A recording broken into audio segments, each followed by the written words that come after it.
Bonjour à tous, j'espère que vous allez bien. On se retrouve aujourd'hui pour une recette que vous avez votée dans l'onglet communauté. Ça va être la galette chocolat noisette. Merci pour vos votes. Avant de commencer, j'ai une petite parenthèse à vous faire sur la recette.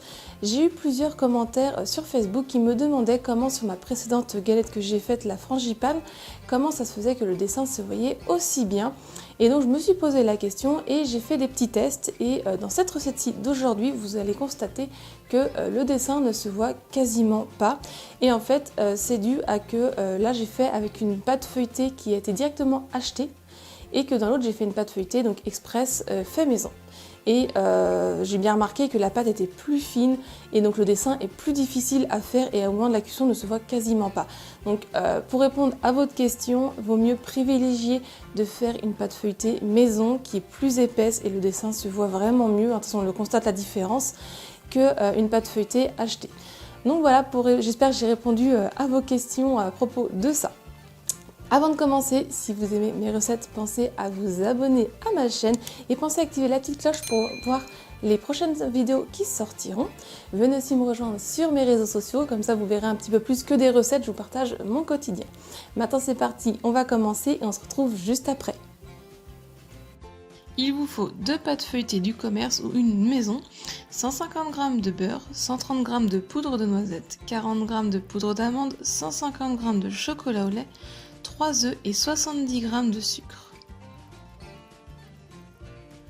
Je commence par prendre ma pâte feuilletée et je viens faire un cercle de 23 ou 28 cm en appuyant bien sur mon cercle à pâtisserie et j'enlève le surplus autour. Je fais ça pour 2 disques de pâte et je le mets au frais.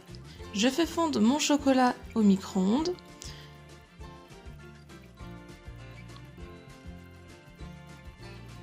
Quand il est bien lisse, je vais le mettre de côté et je vais laisser refroidir. Dans un plat, je viens y mettre mon beurre mou, donc pensez à le sortir à l'avance ou passez-le 10-20 secondes au micro-ondes. J'y mets mon sucre en poudre et à l'aide de la maryse, je vais venir mélanger pour que le sucre et le beurre s'incorporent ensemble et que ça devienne un mélange crémeux. Ensuite, je viens ajouter les œufs un par un.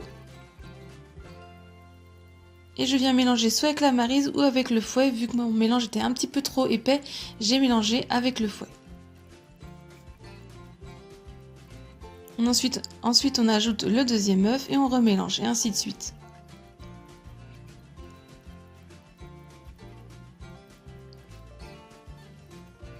Je viens ensuite ajouter la poudre de noisette et la poudre d'amande.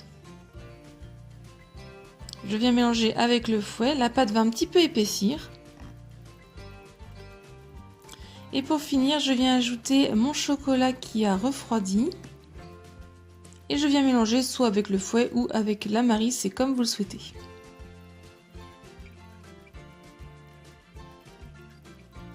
Et ensuite, pour finir, pour ajouter un petit goût en plus, j'ai ajouté une cuillère à café d'arôme de vanille, mais c'est facultatif. Je viens prendre un premier disque de pâte feuilletée que je pose sur une plaque qui va au four et je viens déposer au centre de la préparation en laissant un bord de 2-3 cm. On n'oublie pas de mettre la fève. Ensuite, avec un petit peu d'eau et un pinceau, je viens humidifier tout le tour de pâte. Je viens mettre ma deuxième pâte feuilletée par-dessus. Je recoupe un peu les bords pour que ça soit bien rond. Et vu qu'on a humidifié la première pâte, on vient donc souder en appuyant bien tout le tour. Ensuite, j'ai pris un jaune d'œuf battu et avec le pinceau, je viens donc faire la dorure sur tout le dessus. On évite de mettre trop de dorure sur les côtés, sinon le feuilletage ne se développera pas à la cuisson. Et ensuite, avec une lame du couteau, on vient faire le dessin que l'on souhaite. Sans trop appuyer pour ne pas percer la pâte. Et on fait cuire 30 à 35 minutes à 180 degrés. Une fois que c'est bien doré, on retire du four et on laisse totalement refroidir avant de déguster.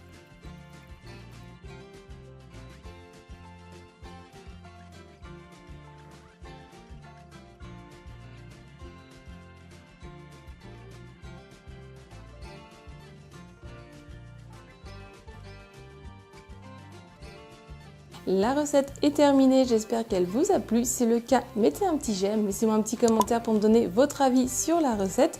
Si vous la réalisez, n'hésitez pas à me partager vos photos sur un de mes réseaux sociaux. Si ce n'est pas encore fait et que vous aimez mes recettes, pensez à vous abonner. Et si vous voulez d'autres recettes, je vous laisse cliquer sur le côté de votre écran. Et moi, je vous dis à très vite. Bye!